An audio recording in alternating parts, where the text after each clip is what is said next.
రెడ్డి, యాదవి, సాకలి, మేదరి అని తో పాటు అన్ని కులాలను కూడా గౌరవించుకొని ముందుకు పోవాలని కోరుకుంటూ వాళ్ళు ఏం చేయకపోయినా కానీ 10% తీసుకొచ్చి సాధించినట్టుగా. కానీ తెలంగాణ కోసము అమరులైంది మన పోలీసుకి ఇస్తాన్న గుజరాత్ బిడ్డ శ్రీకాంతాచారి, విశ్వబ్రహ్మణ, స్వర్ణక్క, ఐడి లేదు నాకు వాస్తవానికి, ఆదిలాబాద్ జిల్లా నుంచి వచ్చి అంటే సుమనన్న 120 వేగంతో వస్తున్న రైలు బండికి ఎదురుగా నిలబడి జై తెలంగాణ దానికి ఎదురుగా ఉరికినటువంటి వ్యక్తి సుమనన్న.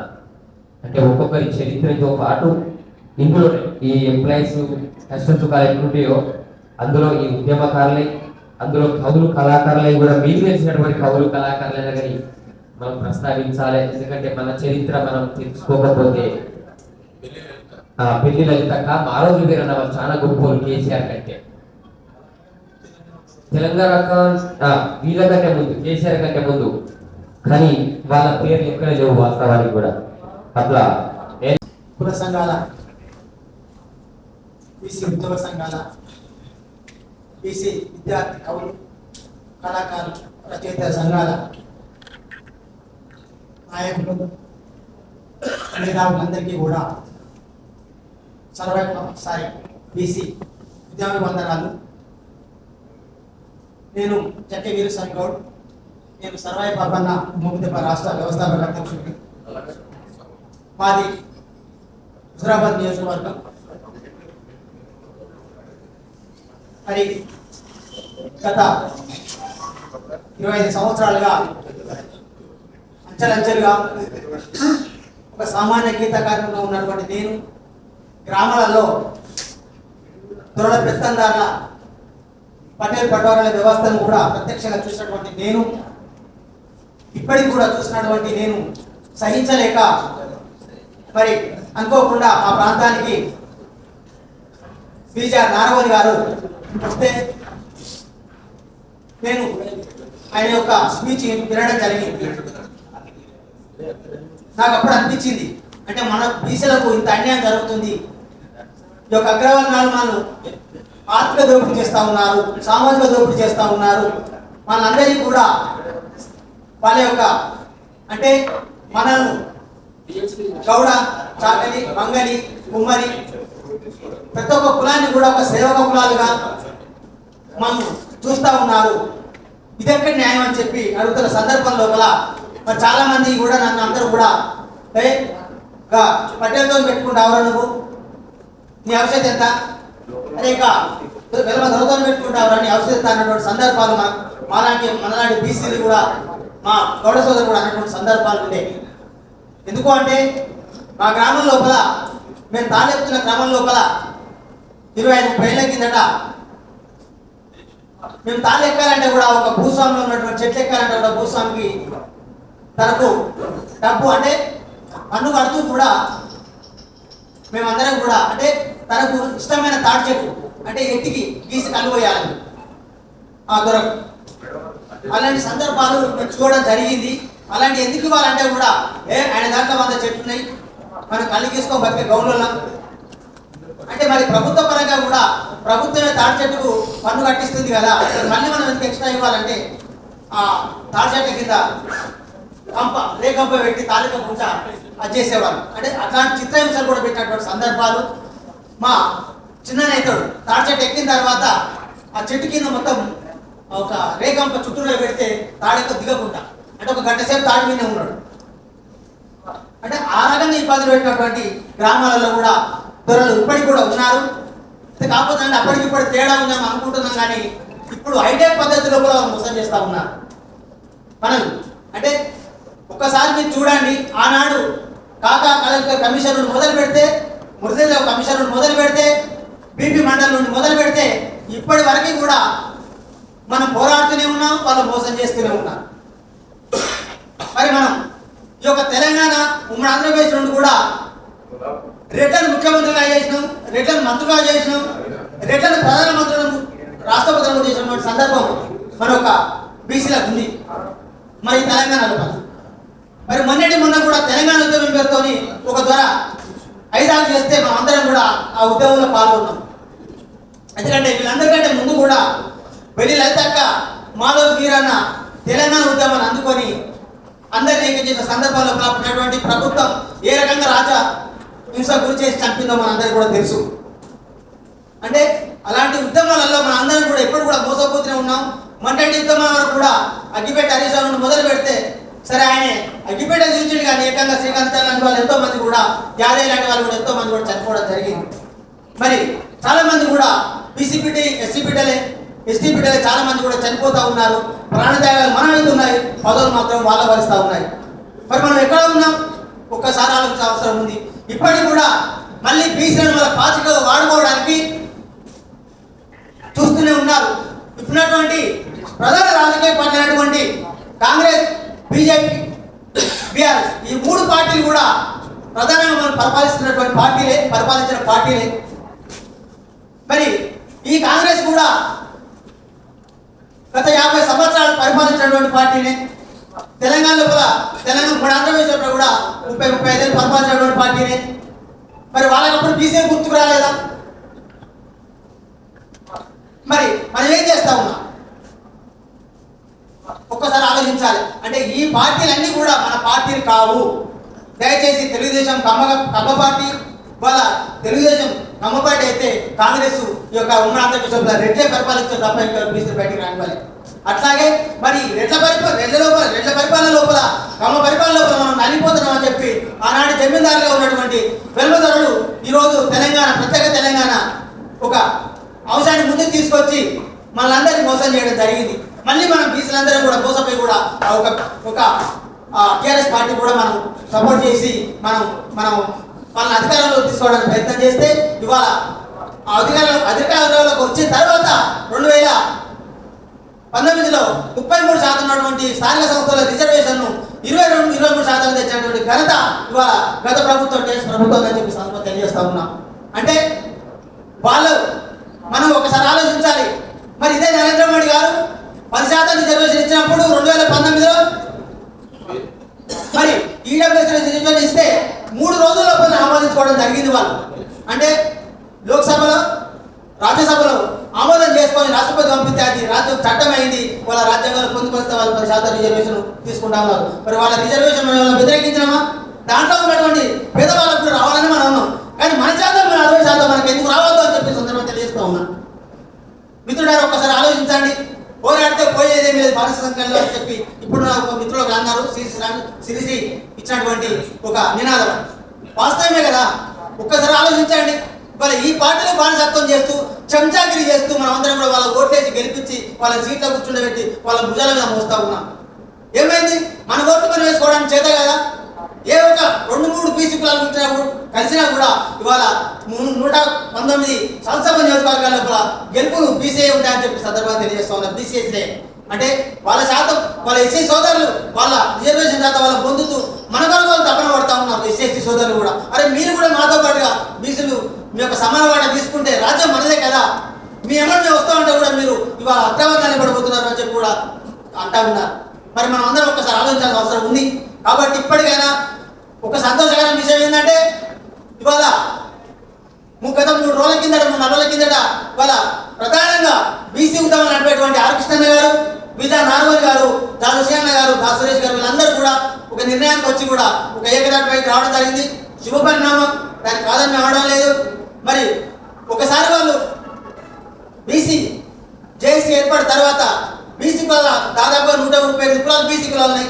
135 కులాలకు రాష్ట్ర అధ్యక్షులు పిలుచుకొని ఒక రౌండ్ సమావేశం ఏర్పాటు చేసుకొని అందరి ఒక ఆలోచన తీసుకొని దీన్ని ఎట్లా ముందుకు తీసుకోపోదామని చెప్పి కూడా ఆలోచన చేసి మరి మనం అందరం కూడా ఒకటి ఏంటంటే ప్రధానంగా ఒక 4-5 కులాలు బలంగా ఉన్నాయి. మరి మిగతా మైనార్టీ బీసీ కులాలు కూడా ఉన్నాయి కాబట్టి వాళ్ళని కూడా వెంబడేసుకొని చాలా ముందుకు తీసుకోవాల్సిన అవసరం ఉంది. వాళ్ళకు కూడా తెలియజెప్పాల్సిన అవసరం ఉంది. ఎందుకంటే సంచార జాతి కులాలు అనేటువంటి గంగిరెద్దుల, రాజన్న, అట్లాగే కాటిపాపల, పాములోడు, బీరముష్టోడు వీళ్ళందరూ కూడా సంచార జాతికి సంబంధించిన వీళ్ళందరూ కూడా వాళ్ళు బీసీ బిడ్డలే. కానీ వాళ్ళకి ఎలాంటి కూడా అధికార రుచే కాదు, అసలు వాళ్ళకు ఏది కూడా రాకుండా వాళ్ళు అనుకునేటువంటి పరిస్థితి ఉంది. కాబట్టి ఆ కులాలను మనం వెంబడేసుకొని ప్రధానమైనటువంటి గౌడ, ముదిరాజ్, అలాగే యాదవ, పద్మశాలి, ముందుకు కాపు బలమైనటువంటి కులాలకి చైతన్యమైనటువంటి కులాలు ఇవి. ఎంతో కొంత రాజ్యాంగంలో చట్టసభలకు అడుగుపెట్టినటువంటి కులాలు వీళ్ళందరూ కూడా ఒక ఆలోచన చేయాలి. ఎందుకంటే 138 కులాలు ఉన్నటువంటి మనందరం కూడా ఇలా విభజించబడడం కాదు, మనం పాలించే వాళ్ళు ముందుకు అవసరం ఉంది అని చెప్పి సందర్భంగా తెలుస్తా ఉన్నాం.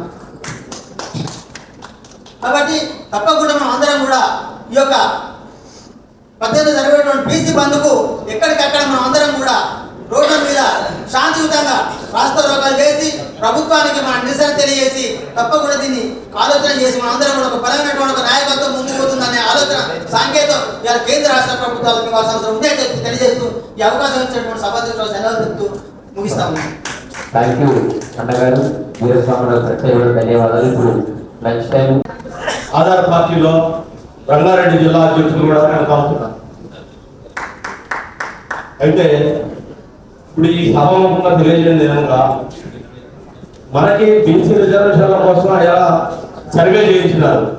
సర్వే చేయించినప్పుడు కులం ఏ కులం అనే సర్వే చేయించడం కాకుండా కులమే కాకుండా వినండి దయచేసి, కులమే కాకుండా మీకు ఏ ఇళ్ళు ఉన్నాయి, మీకు ఏది ఉన్నాయి, మీకు ఎన్ని పనులు ఉన్నాయి, ఎన్ని లారీలు ఉన్నాయి, అంత పొలాలు ఉన్నాయి కూడా ఎంక్వైరీ చేశాడు. దానికి కొంతమంది భయపడి కులం కూడా ఎంక్వైరీలో కూడా పాల్గొనలేకపోయారు చాలా మంది. అది చాలా మన కులాన్ని వర్గీకరించినట్టుగా బీసీగా చేసినట్టు కాలే. దానివల్లనే మనకు 40% వచ్చింది. యాక్చువల్గా ఓన్లీ కులాల కనుక వర్గీకరణ చేసి కులాలని కనుక ఎంక్వైరీ చేసినట్టయితే ఇంకా మనకి అప్పుడే ఇంకా ఎక్కువ వచ్చేది. కొంతమంది ఈ ఆస్తులు ఈ చెప్పడం వల్ల కొంతమంది వెనకాడు. కాబట్టి మనకి ఇంకా మనం టోటల్గా 60% పైనే మనం బీసీ వర్గాలు ఉన్నాయి. బీసీ వర్గాలు ఎస్సీ బహుజనులు కలుపుకుంటే మనం టోటల్గా 90% దాకా మనం ఉంటామని చెప్పేసి సమానంగా తెలియజేస్తూ ఈ యొక్క అవకాశం ఇచ్చిన పెద్దలందరికీ, నాకు ఇవే మన రావు గారికి, వేదిక ఇచ్చిన రావు గారికి ధన్యవాదాలు తెలియజేస్తూ ముగిస్తున్నాను. రావున్నట్లు లేరు డాక్టర్ పురుషోత్తం టీటీ మల్లయ్య గారు, రాష్ట్ర అధ్యక్షులు, తెలంగాణ కళాకారుల సంఘం, వారిని ప్రసంగించాల్సిందిగా కోరుతున్నాను.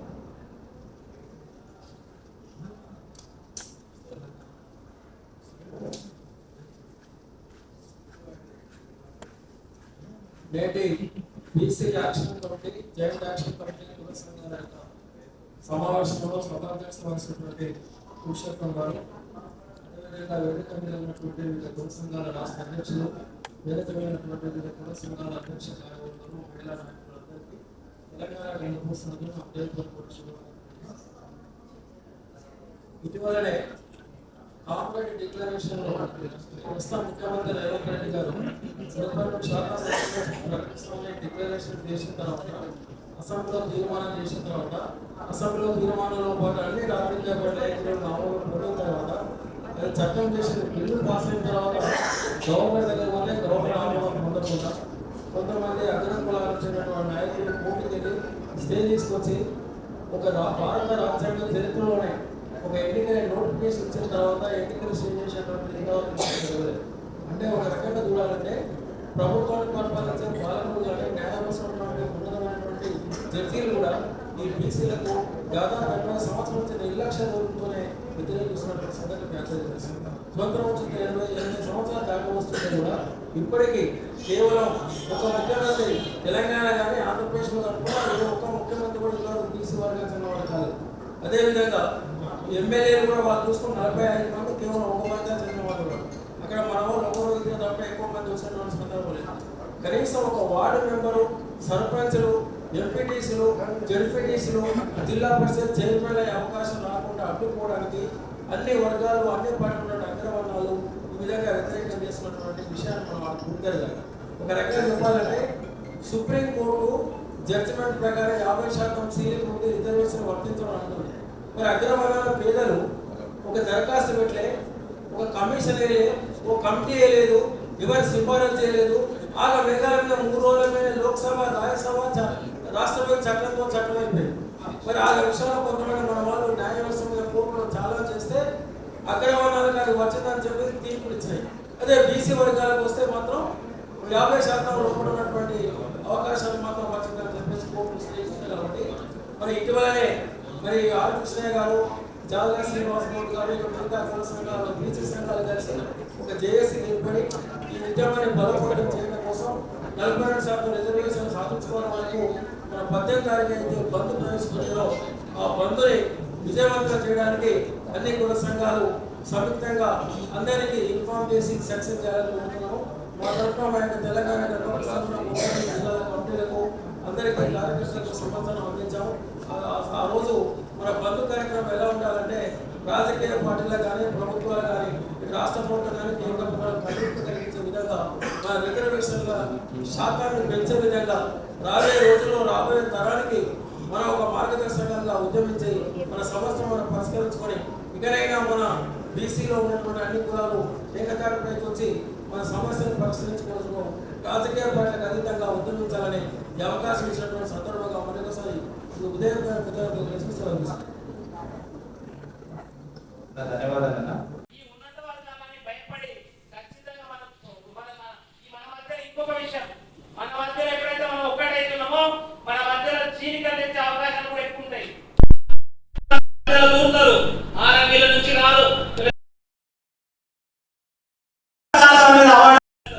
దయచేసి అందరి చేతులు మనం గ్రామం నుంచి రాష్ట్రం వరకు ఒకటై ఢిల్లీలో కానీ గల్లీలో కానీ బీసీ జేబీసీల హక్కుల కోసం పోరాటం చేసే తప్ప మన పని జరగదు.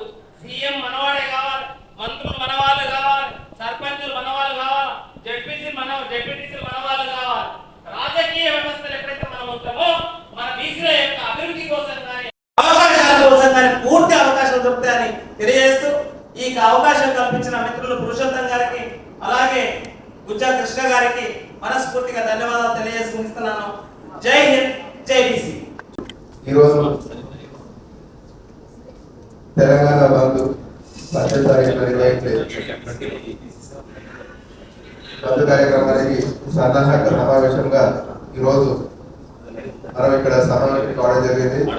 ఈ సమావేశంలో బీసీ కుల సంఘాలు, ఉద్యోగ మేధావులు, రచయితలు, ప్రజా సంఘాల నాయకులందరూ కూడా పాల్గొనడం చాలా సంతోషకరం. ఎం చంద్రశేఖర్ రావు, తెలంగాణ బీసీ ఉద్యోగుల సంఘం రాష్ట్ర అధ్యక్షులు. గత 7 సంవత్సరాలుగా తెలంగాణ బీసీ ఉద్యోగుల కోసం ఆహర్నిశలు పోరాటం చేస్తూ బీసీ ఉద్యోగుల హక్కుల కోసం యావత్ రాష్ట్ర మొత్తం పర్యటించి తెలంగాణ బీసీ ఉద్యోగుల సంఘాన్ని రాష్ట్ర మొత్తం మూలంగా బలోపేతం చేయడం జరిగింది. 33 జిల్లాల్లో 33 కమిటీలను తెలంగాణ బీసీ ఉద్యోగుల సంఘం తరఫున వేసి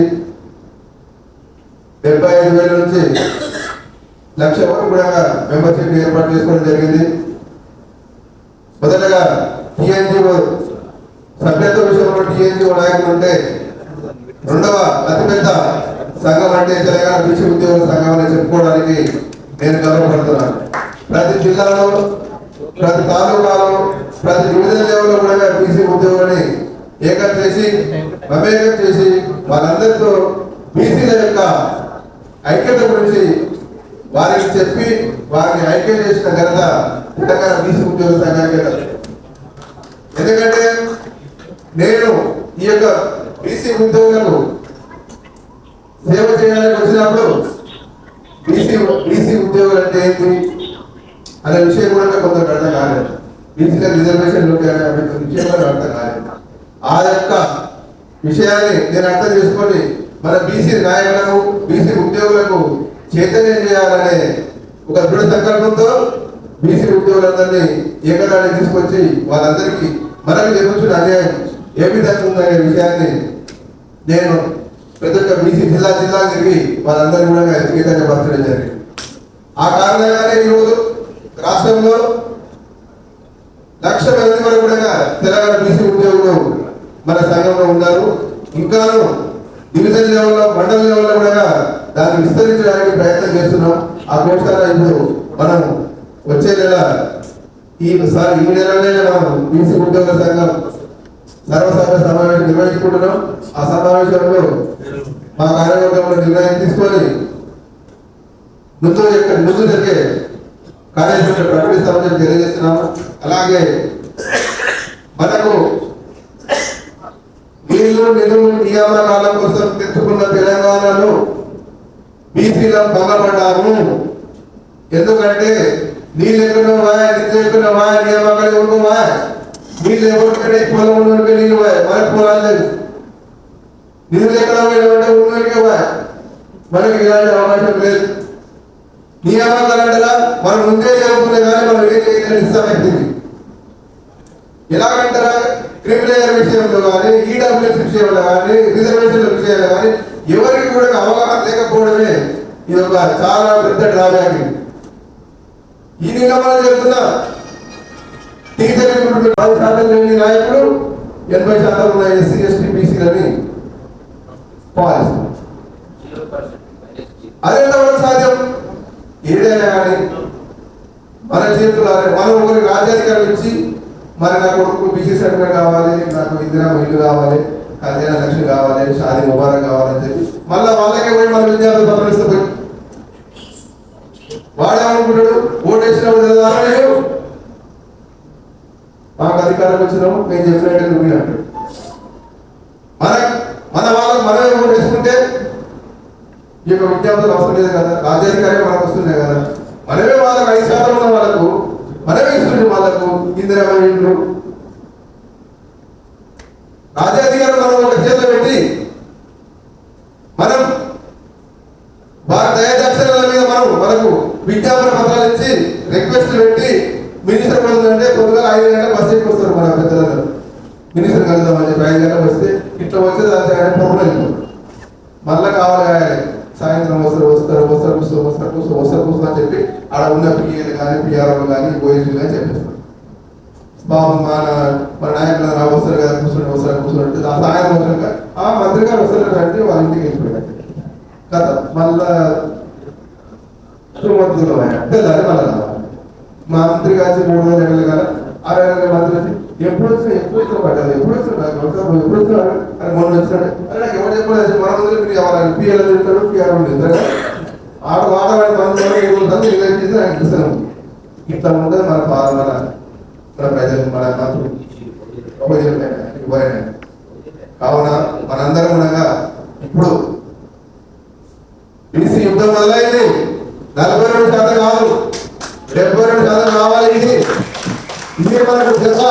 ఈ 42%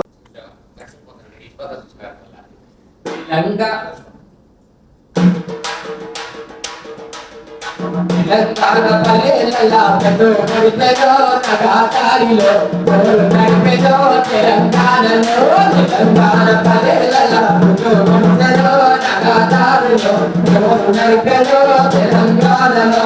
ఆపోయాలంటే జయశంకరుడే నగాదారిలో, తెలంగాణలో తెలంగాణలో. ఆపోయాలంటే జయశంకరుడే నగాదారిలో, తెలంగాణలో తెలంగాణలో. ఎవరంటే జయశంకరుడే నగాదారిలో, తెలంగాణలో తెలంగాణలో.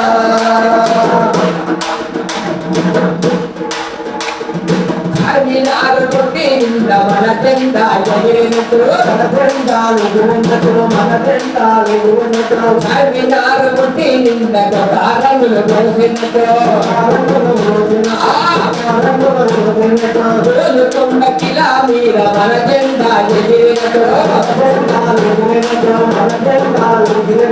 పూలగిరి మరు అడుగు పైకి పెరిగినట్టు,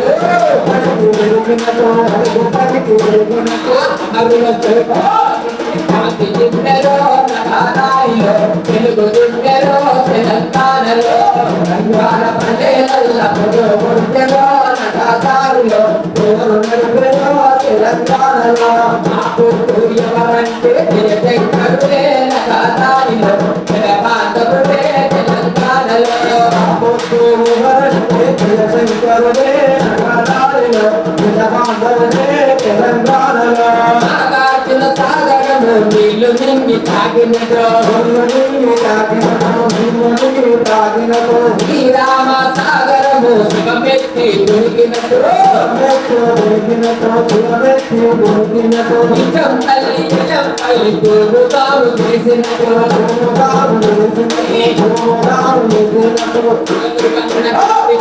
నేల దొరికెనో నకాదారిలో ముంగి దాకెనో తెలంగాణలో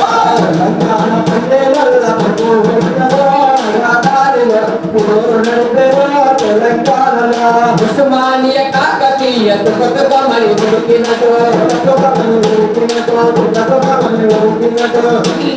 విద్యార్థి కర్జనలు పిల్లిని వరికించినట్టు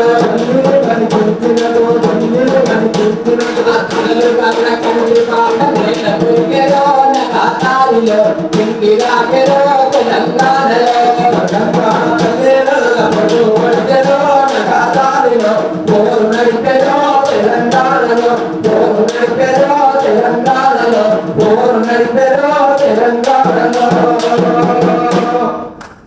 అలా రాష్ట్రానికి కూడా తెలంగాణ గడ్డ మీద మనం అనుకున్నది కూడా దాదాపు కూడా సాధించినము 200 సంవత్సరాల భారతదేశాన్ని ఏలినటువంటి బ్రిటిష్ వాళ్ళలో జరిగిన మన వాస్తవానికి కూడా మరి అదే విధంగా 60 ఏళ్ళు 70 ఏళ్ళు మనల పరిపాలిస్తుంది. ఈ అమూల్యమైన సమయాన్ని కేటాయించి మన బీసీ బంధువుల కోసం, బీసీ మిత్రుల కోసం, బీసీ మహిళల కోసం మన సంఘాన్ని బలోపేతం చేసుకోవడానికి ఇక్కడ మీకు ఇచ్చేసిన అందరికీ ఇక్కడ అందరు కొత్త పరిచయాలు పేరు దయచేసి ఇవ్వడం అనుకోదు. మా స్టేట్ జనరల్ సెక్రటరీ ప్రెసిడెంట్ గారికి, మీ చంద్రశేఖర్ గారికి, అలాగే ఆర్టీసీ వెంకటేశ్వర గారికి మరియు ప్రతి ఒక్కరికి పేరు పెట్టి అందరూ ధన్యవాదాలు తెలియజేస్తూ మరి మీ అమూల్యమైన సమయాన్ని కేటాయించి వచ్చేందుకు మీకు ప్రత్యేక ధన్యవాదాలు. బీసీ ఉద్యమం వందనాలు. మనకు అసలు ముఖ్యంగా ఈ బీజం ఎక్కడ పడితే మన బీసీ వాళ్ళకి ఎక్కువ బ్యాక్వర్డ్ క్లాస్ ఎందుకు పడడం అంటే ఇది అప్పుడు మన నెహ్రూ గారు, గాంధీ గారు చేసిన కథని బాబాసాహెబ్ అంబేద్కర్ గారు ఆ రోజుల్లోనే మన బీసీ రిజర్వేషన్ పెడదామని రాజ్యాంగంలో పొందుపరుస్తామంటే వాళ్ళు డివైడింగ్ రూల్స్ పాలసీ పాటిస్తూ అదే మనకు స్వతంత్రం వచ్చినాక మనం అందరం కలిసి ఇంకా మన రిజర్వేషన్ మనం చేసుకుంటాం ఇమీడియట్ బాబాసాహెబ్ మాట్లాడకండి అని మనం తప్పుదో పట్టించి మనం ఇక్కడ ఎంత పట్టిదని చేసారు. అప్పటి నుంచి మనం ఓటు హక్కుని వినియోగించుకుంటూ మనం బానిసల భక్తులు భక్తిస్తున్నాం. ఇది మనం గమనించాలి. దయచేసి ఇప్పుడన్నా మనము మన పిల్లల్ని మన ఫ్యామిలీలకు ఒకటి ఏంటంటే నేను అబ్జర్వ్ చేసేది, నేను దాదాపు ఇప్పుడు 50 కంప్లీట్ రన్నింగ్. నేను ఎక్కడ చూసినా ఊర్లలో అంటే ఏమనుకుంటా, ఇక్కడ సిటీలో కూడా రెడ్డి అనేది తోక ఉందని చాలు పడేలరా కూర్చో వీళ్ళు లేచి మనం చూస్తుంది ఈ మన వాళ్ళే. దయచేసి ఎందుకంటే నేను చాలా గమనిస్తా, వాళ్ళు రాని వాళ్ళకి ఇల్లు ఇవ్వండి, వాళ్ళ మంచితనాన్ని పెద్దలే కానీ వాళ్ళ పోస్టు ఉన్నత విద్యకు అందరూ మనం గౌరవించాలి. మనకి అసలు గౌరవించడం ఎక్కువ మనం బీసీలలో ఉంది కాబట్టి మనం ఎంత నిజంగా చెప్తున్నాం. అధిక గౌరవం ఎక్కువైంది, అధిక పెద్దలకు రెస్పెక్ట్ ఎక్కువ ఇవ్వడం వల్లనే మనం ఎక్కువ వాడమని అనిపిస్తుంది. నాకే దాని అవసరం. ఎందుకంటే రెడ్డి కానీ రావు కానీ వేరు రాగానే వీళ్ళు లేచి కూర్చోమంటారు. సరే వాళ్ళు కూడా మనకు రెస్పెక్ట్ ఇస్తే మనం బీసీ రెడ్డిలలో మంచి వాళ్ళు ఉన్నారు లేరని కాదు. కొంతమంది వల్ల మన వాళ్ళు ఎక్కువ అధికంగా మంచితనం గురించి మనకేదో రోజేది నీళ్ళు తాగినట్టు యాక్టింగ్ చేస్తూ ఉంటారు. వాళ్ళు చేస్తామంటే వాళ్ళు కూడా వాడు ఏదంటే అచ్చుకోకపోతే పని చేస్తూ ఉంటాడు. వాళ్ళు చేయించుకుంటారు. వాళ్ళే తప్పలేదు, తప్పంతా మన వాళ్ళదే. మనం వాళ్ళు చేయడం మన తప్పు, చేయడం మన తప్పు, చేసుకోవడం మా తప్పు, అదేం బాధలేదు. దీన్ని మానుకోవాలి. దయచేసి పటేల్ అనుకోండి, ఆ రెడ్డి ఎవరు పటేల్ అనిపిస్తారు, పటేల్ కాలం తెలుస్తారు. ఆయన వాళ్ళదే తప్పు. పటేల్ ఆ ఏడు కూడా పటేల్ మనవాడు పటేల్ అన్నాడు. కాలేజీ కూడా కాలేజ్ కూర్చోడం కూడా మనవాడి పక్కన పోయి అది అనవసరం. దయచేసి ఆ గతంలో చదువుకోలేదు, మనం చదువుకున్న వాళ్ళు కూడా చదువుకుంటే పోరాడేసారు. మన కర్పూర్ ఠాకూర్ గారి సంబంధించిన కమిటీ సంబంధించి నాయకురామని బీసీఏ. దయచేసి మనము కులాలు పెట్టుకోకుండా బీసీ బిడ్డగా పెద్దలు ఎందుకు చెప్పిన బీసీ అంటే బీసీ నాలో ముందుకెళ్తేనే మనము ఇది సాధిస్తాం 42%. ఎందుకంటే నువ్వు రజకాని, నాయబ్రాహ్మణ, గౌడ, ముదిరాజు, గణపురసం ఇట్లా పేరు పెట్టుకొని మనం బీసీ అనుకోకుండా ఈ కులాలలో మనం పాస్ చేసేవాళ్ళు. దయచేసి గమనించాలి. మనలో మనం కొట్లాడబెట్టి మనలో మనం కొట్లాడబెట్టే వాళ్ళు తమాషా చూస్తారు, మనల్ని ఆట ఆడుకుంటారు. మన వాళ్ళకి క్లోజ్ ఉన్న కూడా దీని వల్ల విడిపోతుంది. దయచేసి అట్లా కాకుండా మనం కూడా ఆలోచించి చదువుకున్నాం. మన వాళ్ళు మంచి మంచి మేధావులు ఉన్నారు, విషయాలు లాంటి వారు ఉన్నారు, చిరంజీవి లాంటి వారు ఉన్నారు, మా నారాయణ లాంటి వాళ్ళు ఉన్నారు, ఇప్పుడు తీర్మానం కొట్లాడుతున్నారు, అందరూ బీసీలో కొట్లాడుతున్నారు. దయచేసి ఇప్పుడు గురువు శిష్యులైనటువంటి మా కృష్ణయ్య గారు కానీ మన రాజశ్రీరావు గారు కారణం వల్ల మనకు చాలా సంతోషకరంగా ఉంది. ఇదే విధంగా బీసీ నాయకులందరూ కూడా అది వేరే వాటిలో ఉన్నారు, ప్రతి ఒక్కరు అందరూ ఇంకా ఒకటి ఏకతాటికి వచ్చింది. మనకి గవర్నమెంట్ చల్లగా ఉండే స్టేట్ లెవెల్ సెంట్రల్ లెవెల్ ఇప్పటి ఇంకా మనలో ఎవరు ఇవ్వాలి దయచేసి అక్కడ ఉండకుండా ఎవరి ద్వారా అందరూ చెప్తున్నా రిక్వెస్ట్ ఏంటంటే ఈ సభ ద్వారా ఇప్పటికైనా కలిసి అందరూ ఒక తాటిపైకి వచ్చి జేబీసీ అంటే అసలు వాళ్ళకు ఓట్లు వాళ్ళకి సీట్ చేయడం కాదు, మనం వాళ్ళకి సీట్లు ఇచ్చే స్టేజ్ మనం పోతాం. రాజ్యాంగాన్ని పొందినామంటే అటువంటి వాళ్ళు మన బీఫామ్ దిగుతారు నడుచుకుంటూ అది మనం చేసుకోవాలి. కానీ వాళ్ళు బీఫామ్ ఇచ్చినటువంటి మాట చెప్పిన వాళ్ళు కూర్చోడం కాదు, ఇది మార్చుకోవాలి. దయచేసి ఇది మార్చినప్పుడే మన 40% కాదు కదా, 58%, 60% కూడా వస్తుంది. ఇది మనం గమనించాలి. ఎక్కడున్నా మనం బీసీ అంటే బీసీ బిడ్డలాగా మనం కూడా ఫస్ట్ మనం మారాలి. మనం మారితేనే సమాజం మారుతుంది. వాటిలో చేసి కాదు, మనం ఫస్ట్ మారి మన పిల్లలు మాటలు చేసుకుంటే అది కూడా సమాజం మారిపోతుంది. మన మాట మారి మనం మంచిగా చాలా బాగుంటుంది. మనం బీసీలో చెప్పాలంటే కులపరంగా కానీ పెద్దలకు విలువ చేయడం, మనం చిన్న పిల్ల మనం ఇస్తాం. అదే అలవాటు రెడ్డిలో ఈ వెలుపల విలువ ఇవ్వడం వల్ల వాళ్ళు మనం వాడుకుంటారు. కానీ మనకి ఏం చేస్తారు, ఓటు దాదాపు చూసుకుంటారు. కానీ మనం దయచేసి నోట్లకు అమ్ముకోకుండా ఓట్ల ద్వారా మన బీసీ బిడ్డ ఎవరిలో మన దుష్పన్నా పడలేదు. బీసీఆ కాదు ఏనాడు మైనార్టీలు ఎస్సీలు ఎలా ఎస్సీలు క్రిస్టియన్ అంటారో ఆ విధంగా మనం బీసీ బిడ్డలాగా ఉండి మనం బీసీలో అంతే. బీసీ అంటే బీసీ ఆ రకంగా ఏదైతే వస్తామో మన కాలకాడికి పర్సెంట్ రిజర్వేషన్ అటువంటి వస్తుంది, రాజ్యాధికారం వస్తుంది. మనం అనుకున్న కోరికలన్నీ నెరవేర్చుకోవచ్చు.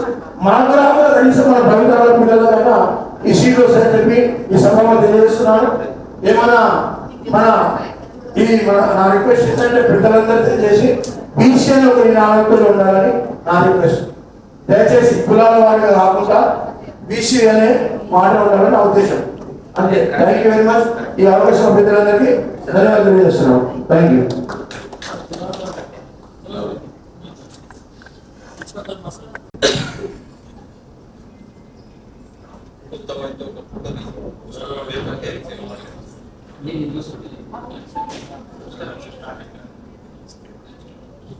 అఖిల భారత విశ్వకర్మ మహాసభ తెలంగాణ రాష్ట్ర అధ్యక్షుడి కల్లె జగన్నాథం ఈరోజు బీసీ జేఏసీ ఆధ్వర్యంలో మన కుల సంఘాల మీటింగ్ ఏర్పాటు చేయడం జరిగింది.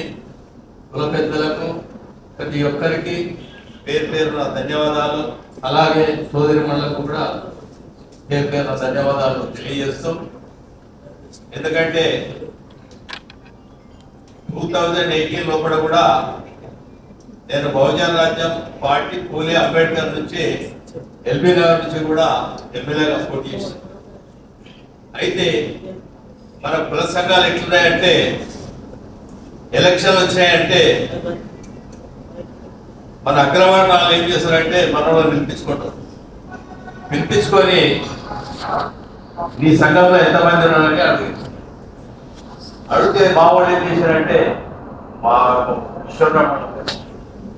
అయితే మా కమిటీలో పిలిచి ఒక అగ్రవర్ణాలు ఏం చేశారంటే నీ సంఘంలో ఎంతమంది ఉన్నారని చెప్తే వాడిగా తలా 500 ఒక సంఘానికి ఇచ్చేసారు. ఇచ్చినాక వీళ్ళందరూ ఏం చేశారంటే, అన్నా నువ్వు ధైర్యంగా ఎమ్మెల్యేకి పోటీ చేస్తున్నావు, మేమందరం సపోర్ట్ ఉంటామని వచ్చి నేను వాళ్ళకంతా కంట్రోల్ వేసి పేపర్ స్టేట్మెంట్ ఇచ్చిన. తెల్లాడే ఇక ఒక అగ్రవర్ణ నాయకుడు ఇప్పించుకున్నాడు. అన్న జగన్నాథం తెలిసి ఏమొస్తుంది మీకేం కావాలని మా సంఘాలకు తీసుకొని వాళ్లకు ఇయ్యందాడు ఇక మనోడిగా సంఘాలు గుర్తుకున్నారు. ఇక జగన్నాథం దగ్గర ఏం లేవు కదా, డబ్బులు లేవు కదా, వాళ్ళ దగ్గర అంటే డబ్బులు ఉన్నాయి. కానీ జగన్నాథం ఏం చేస్తున్నాడని కూడా వాళ్ళు అర్థం చేసుకోలేరు. అరే మన జాతిలో ఒక నాయకుడు బీసీ నాయకుడు వెతుకుతున్నాడు అంటే మనకు కూడా ఆయన హెల్ప్ చేస్తాడని కూడా చేయక నాకు ఓట్ బ్యాంక్ కూడా రాలేదు. అయినా కూడా నా ఓటు నేనా తీసుకుంటా కదా అని ఆ ధైర్యంతో నేను ఒక 6 లక్షలు కట్టించుకున్నాను. 4 అట్టలు పెట్టా, బ్యానర్లు పెట్టినా, ఎల్బినా మొత్తం టామ్ చేసి పడేసి ఓడిపోయినా పర్వాలేదు. కానీ కవలేజ్ ఏమైనా ఎల్బీ నగర్ గుర్తు లేనివాడే లేడు. ఆ గుర్తింపు వచ్చిందా. అందుకే ఇప్పటికైనా కూడా నేను ఏమంటున్నానంటే మన బీసీలు ఎక్కడ ఏ పార్టీతో నిలబడాలి, కానీ మన బీసీలు ఎక్కడున్నా కూడా మన ఓటు మనమే చేసుకోవాలి, మన బీసీలకే. మరి నా ఉద్దేశం ఏమిటంటే ఈసారి మనమేమో గ్రామ పంచాయతీ ఎన్నికలు కానీ ఎంపీటీసీ ఎన్నికలు కానీ ఏది కానీ 42% అయితే మనం అడగలేము కదా. వాళ్ళే రాహుల్ గాంధీ కామారెడ్డి డిక్లరేషన్ చెప్పాడు 42% ఇస్తాము మీకు అని చెప్తే మన వాళ్ళు ఏం చేశారంటే సంఘాలు గుద్దుకొని అరే ఈసారన్నా మనం సర్పంచ్లం అవుతాము, ఎంపీటీసీలం అవుతాము అనే ఉద్దేశంతో కాంగ్రెస్ గెలిపించారు. గెలిపించిన తర్వాత ఇక మొత్తం ఏమైంది 42% డిక్లేర్ అయింది అని అందరూ మొన్న నామినేషన్లు వేసారు. వేసిన తర్వాత వాళ్ళు ఇచ్చినట్లే చేశారు, నోటి కాడికి ముద్ద తెచ్చారు. మొన్న హైకోర్టులో కూడా ముద్ద గుంజేసుకున్నారు. అందుకే ఇప్పటికైనా కూడా నేను చెప్పేది ఒకటే, మన దాంట్లో ఈ కుల విభజన ఉండకూడదు. మనం అందరము బీసీలైన ఇలా ఒంటోళ్ళు ఉండని, కబరోళ్ళు ఉండని, బలిజోళ్ళు ఉండని, ఎవరైనా ఉండని, ఏ కులం అనే పర్వాలేదు. కానీ ఎక్కడ పోయినా మన బీసీలనే ముందు పోవాలి. ఎక్కడైతే రెడ్డిలు నిలబడతారో అక్కడ మన బీసీలమే నిలబడాలి. వాడికి రాని, కానీ ఆ రెడ్డిలను ఎట్లా ఓడగొట్టాలని అంటే మన ఓట్లు ఎక్కువ ఎక్కడైనా. కానీ ఈ 500 ఆశపడకుండా ఉండాలి మనోళ్ళు. ఇప్పటికీ కూడా అంటే కొద్దిగా ఇప్పుడు చైతన్యం వచ్చింది, అప్పుడంటే అంత లేకుండే. కానీ ఇప్పుడు మన దాంట్లో తీసినాలో కూడా అందరూ చదువుకున్నారు, అంత జ్ఞానవంతులు ఉన్నారు. ఇప్పుడు ఏమిటంటే అందుకే మన వాళ్ళు మనం ఓటు వేసుకొని ఎక్కడున్నా కూడా మన బీసీలమే ఒక ఎమ్మెల్యే అయితే మన వాళ్ళకు ఏదైనా చేయగలుగుతాం. ఇప్పుడు మన జాతిలో ఒక ఎమ్మెల్యే లేడు. మన తెలంగాణ గవర్నమెంట్ ఉన్నప్పుడు కేసీఆర్ ఏం చేసిందంటే విశ్వబ్రహ్మణలో ఒక 5 ఎకరాలు 5 కోట్లను శాంక్షన్ చేశాడు. ఒక 5 ఎకరాలు ఇచ్చాడు కానీ 5 కోట్లు రాలేదు. అంటే అన్ని కుల సంఘాలకు ఇచ్చినట్టు మాకు ఇచ్చారు. అయితే అన్ని కులాలకు కార్పొరేషన్ ఇచ్చారు. మరి మా కులానికి ఇప్పటి వరకు కూడా కార్పొరేషన్ రాలేదు. అయితే కార్పొరేషన్ గురించి అని మేము అప్పుడు టీఆర్ఎస్ గవర్నమెంట్ ఉన్నప్పుడు మన కేటీఆర్ పోయి అప్లికేషన్ ఇస్తే ఆ చదివేదో ఇట్లా ఇచ్చేస్తున్నాడు. ఇక అరే ఏం చాలా చదవాలి కదా అంటే అరే ఇదే చూసుకుంటాడని చెప్పి. అందుకే ఈ అహంకార బలంతో ఆ తెలంగాణ గవర్నమెంట్ పోయింది.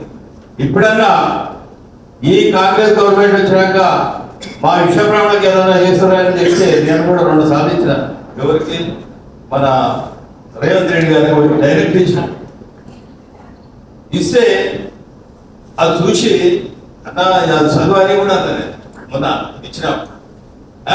నాకు ఇప్పుడు జర తొందరగా ఉన్నది పిఎం ఉంటాడు చదువుతా అని చెప్పాడు. అందుకే నేను ఏమంటున్నట్టే మనకు అధికార బలం ఉంటేనే మనం ఏదైనా చేయగలుగుతాం. ఇప్పుడు వాళ్ళకు మన బానిసలు ఉన్నారు, మన ఓట్లతోటి వాళ్ళు గెలిచారు. అందుకే నేను ఏమంటున్నానంటే మన వాళ్ళు ఎవరైనా పర్వాలేదు, ఈసారి ఎమ్మెల్యేలు కావాలి, ఎంపీటీసీలు కావాలి, గ్రామ సర్పంచ్లు కావాలి. ఇప్పుడు వాళ్ళు ఎందుకో 42% క్యాన్సిల్ చేస్తున్నారంటే కింద సర్పంచులు ఉంటే ముందర ఎమ్మెల్యే ఎలక్షన్ వచ్చిందంటే వీళ్ళుగా ఇక్కడ వీళ్ళు తయారవుతారు కదా, వీళ్ళు మనకు ఓట్లు వేయరు అనే ఉద్దేశంతో వాళ్ళుగా 42% పుచ్చుకున్నారు. ఇప్పుడు మనమంతా మన బీసీ సంఘాలన్నీ ఏకమై మనము ఈ 18వ తారీఖున బంద్ పిలిపిస్తున్నాము. తెలంగాణలో ఉన్నటువంటి మన బీసీ జాతి అందరము ఏకమై బంద్ సక్సెస్ చేయాలనే ఉద్దేశంతో నేను కూడా మా జాతి లోపల మా కులం లోపల కూడా తెలంగాణలో ఉన్నటువంటి విశ్వబ్రాహ్మణులు సోదరులు ప్రతి ఒక్కరు కూడా ఆ రోజు బంద్ విజయవంతం చేయాలని కూడా జరుగుతుంది. అలాగే మన బీసీ సోదరులు అందరూ కూడా ఆ రోజు ఎట్టి పరిస్థితుల్లో కూడా ఎన్ని పనులున్నా కూడా ఈ ఉద్యోగ సంఘాలు కానీ ఈ బస్సు ఆర్టీసీ కానీ ప్రతి ఒక్కరి బంద్ చేయాలనే ఉద్దేశంతో ఈ సమావేశానికి వచ్చినందుకు పెద్దలకు ప్రతి ఒక్కరికి పేరు పేరున ధన్యవాదాలు తెలియజేస్తూ జై విశ్వకర్మ, జై బీసీ. Thank you sir. నాయకులు, ఉద్యమ నేరులు అందరికీ పేరు పేరున ఉద్యమాభివందనం తెలియజేస్తూ, నాకు తెలిసి ఇంచుమించుగా వేదికపై ఉన్నాడు ఒకరిద్దరు తప్ప నా వయసే ఉండాలని నేను అనుకుంటున్నాను. తెలంగాణలో ఎప్పుడు మనం తెలంగాణ అనడం స్టార్ట్ చేసామో హైదరాబాద్ రాష్ట్రం నుంచి, అప్పటి నుంచి హైదరాబాద్ రాష్ట్రంలో ఉన్నప్పటి నుంచి కూడా మన బతుకులంతా ఉద్యమం చేయడమే, ఉద్యమమే చేయాలి. ఎప్పుడు ఎన్ని ఉద్యమాలు చేస్తాం, ఎన్నిసార్లు యాచిస్తాం, యాచించి యాచించి యాచించి ఇంకా కూడా యాచించే స్థితిలోనే ఉంటాం. గత ప్రభుత్వం ఏదో ఇంత అన్యాయం జరుగుతూ ఉంది, ఆంధ్రప్రదేశ్ రాష్ట్రంలో సపరేట్ తెలంగాణ తెచ్చుకుంటే ఎంతో కొంత బాగుపడతాం, తెలంగాణ ముందుకెళ్తుంది అని అనుకున్న రోజుల్లో మరి గౌరవనీయులు పెద్దలు దొరవారు ముఖ్యమంత్రి అయిపోయి ఉన్న బీసీలకు రిజర్వేషన్ తగ్గించేశారు. అరే ఎట్లా చేద్దాం, ఏం చేద్దాం అని చెప్పి సాయసత్తమై మళ్ళీ ముందుకు వచ్చి ఎట్లా చేద్దామనే టైంలో రేవంత్ రెడ్డి సార్ వచ్చి 42% రిజర్వేషన్ ఇస్తానని. సరే, తన ప్రయత్నం ఏదో తనం చేశాడు. కానీ ఇప్పుడు మన జాతీయ శ్రీనివాస్ గౌడ్ గారు చెప్తుంటారు, నోటితో చెప్తారు, నుసులతో ఎక్కిరిస్తారు అన్నట్టు. గౌరవ రెడ్డి ముఖ్యమంత్రి గారు 42 ఇస్తున్నాను చట్టం చేస్తాడు, అదే సామాజిక వర్గానికి చెందినటువంటి ఇంకో వ్యక్తి కేసేస్తాడు. తీరా ఎక్కడికి పోయింది అంటే మళ్ళీ మన తాత ఉద్యోగం చేశారు కదా, మళ్ళీ అదే స్థితికి తీసుకురావడం పరిస్థితి వచ్చినారు. మీ పెద్దలందరికీ నేను చెప్పడానికి కాకపోయినా ఒక విషయం మాత్రం నా అభిప్రాయం ఉంది, చెప్తా ఉన్నాను. నువ్వు యాచించే పరిస్థితి వద్దు. ఇంకా ఎప్పటి వరకు కోర్టులో స్టే రానంత వరకు మనం 42% ఇవ్వమన్నాం. కానీ ఇప్పుడు ఉత్తరబాబు నీ 42, మేమెంతో మాకెంత కావాలి, మేమెంతున్నాం మాకెంత కావాలి, మీ 42 మాకు ఎక్కర్లేదు, మీ 42 మేము విన్నాం, అది కావాలని అనుకున్నాం. ఎప్పటి వరకు కోర్టులో స్టే రానంత వరకు అనుకున్నాం. టిల్ నౌ మేము అనుకోవట్లేదు. డోంట్ వాంట్ 42%, మేమెంతో మాకంత యాచించేస్తుంది వద్దు. ఇంకా ఎందుకంటే మనం 18 తారీఖు రంగంలో దిగబోతున్నాం. ఇంకా 42% ఏంటండి రంగంలో దిగిన తర్వాత కూడా? ఇది కరెక్ట్ కాదు. మీరందరూ పెద్దలు ఆలోచించండి. ఎప్పటి వరకు 42? ఆయన ఇస్తానన్నంత వరకే 42. మరి ఆయన ఇస్తానన్నది కూడా గండి కొట్టిన తర్వాత మళ్ళీ 42 ఏంటి? నేను ఎందులో నాకంటే నువ్వు లేదంతకంటే ఎక్కువ తీసుకుంటున్నావు కదా.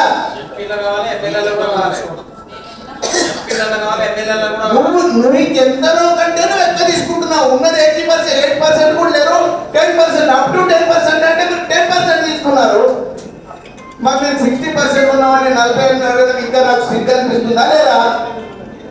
దయచేసి మీరందరూ కూడా పెద్దవాళ్ళే, నేను చిన్నోడిని అనుకొని చెప్తున్నా కూడా, దెన్ ఆఫ్టర్ 18th date మేమెంతో మాకంతా అని అనుకుందాం. ఆ రకంగా ముందుకెళ్దాం. ఇంకా మన మిత్రులు ఒకరు అన్నారు, నాకు కొంచెం మనసులో బాధ అనిపించిన ఆ పరిస్థితి ఉన్నా ఇంకా వద్దు అనిపిస్తుంది. ఏమన్నాడు మన మిత్రుడు, ఏమన్నారంటే ఊర్లలో మనం అందరం కూడా ఎవరిని కూడా కులాల వైపుగా పిలుచుకోము, కాక మామ తమ్ముడు తమ్మ అన్న అదే పిలుచుకుంటాం మనం అందరం కూడా. అది అలసుగా తీసుకొని నువ్వు 2% రెండిళ్ళు కూడా ఉంటావు ఊళ్ళో. ఇప్పుడు నువ్వు అదే అధికారంలో పోతా ఉంటే ఇంకా నాకు అన్నెందుకు చెప్పు? నా 60 నాకు కావాలి కదా. ఈ వ్యవస్థను కూడా మనం మార్చుకోవాల్సిన అవసరం ఉంది. ఆ రకంగా ముందుకు వెళ్దాం. ఇంకా చెప్పుకుంటూ పోతే అందరికీ తెలిసిన విషయమే, ప్రభుత్వాలు ఏం చేసినాయి, రజాకారులు ఏం చేసిండ్రు, ఎందుకు నక్సల్బరీ ఉద్యమం వచ్చింది, ఎందుకు సాగరమ్మ మన రోగాలు పెట్టుకొని పరిగెత్తింది, ఇవన్నీ మనందరికీ తెలుసు. నేను అటు పోదలుచుకోలేదు. దయచేసి టెల్ ఈ స్లోగన్ ఒకటే, మేమెంత మాకంత అనే విధానంగా ముందుకు వెళ్దామని కోరుతూ ఈ అవకాశం ఇచ్చినటువంటి వేదిక అధ్యక్షుల వారికి ధన్యవాదాలు తెలియజేస్తూ ముగిస్తున్నాను. ఇంకో విషయం చెప్పాలి మిత్రులారా, ఇప్పుడు ఏదైతే జేఏసీ ఏర్పడిందో రేపు ఇదే టైంకు మన ప్రెస్ క్లబ్ లో బషీరాబాద్ ప్రెస్ లో ఆర్టీసీలో ఉన్న 4 బీసీ సంఘాలు ఉన్నాయి. మేము 4 బీసీ సంఘాలు అందరం కూర్చొని మేము కూడా జాయింట్ యాక్షన్ కమిటీగా ఏర్పడబోతున్నాము. రేపు మా స్లోగన్ బయటకు వచ్చేస్తుంది. రేపటిదాకా నేను ఇప్పుడు ఒక్కనే మాట్లాడుతున్నాను. Thank you.